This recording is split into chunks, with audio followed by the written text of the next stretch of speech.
What the heck is co-living, and why has this arrangement become so popular as of late? Let's explore that. There are many types of shared housing homes. They are simply spoken houses not occupied by one single family, but by multiple individuals underneath the same roof. Essentially, boarding houses revamped for a modern era. Many with all the amenities, conveniences, and adaptations one might now expect. In many cases, tenants would be sharing a home but have their own private rooms, though some houses may even be set up to have shared sleeping quarters. Co-living homes could cater to various tenant types, such as traveling nurses, construction crews, those 55 plus seeking independent living quarters, Golden Girl style, or even flight attendants and pilots seeking crash pad quarters.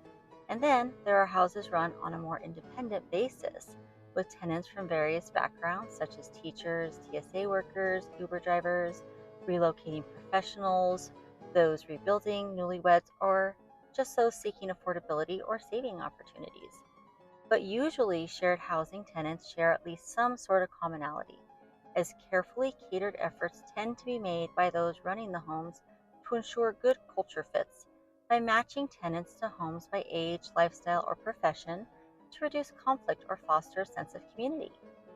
Co-living houses would usually involve a minimum of 1 to 3 month contracts, while some may find they enjoy the arrangement and may stay longer, becoming almost permanent residents. Obviously, proper vetting and housing management would encourage longer stays. Rising housing costs have increased the demand for co-living as a cost-saving alternative. In co-living, rent is divided and utilities are shared. For many, it offers affordability. For others, a bridge between one chapter of life and the next. For some, even an opportunity to mingle with like-minded individuals while traveling for work.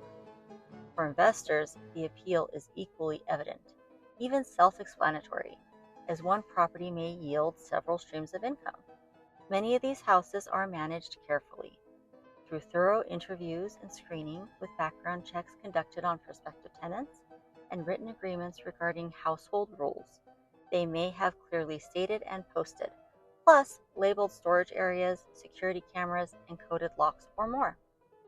Managers tend to swiftly pluck out and remove those who create problems or disturb others in a household to ensure a safe and peaceful stay for all residents. This lifestyle may not be suited to everyone with every temperament, but for the adaptable, the open-minded, those in transition, or those looking to save and get ahead, co-living may well be the thing that many now need. Some co-living resources are listed in the description below.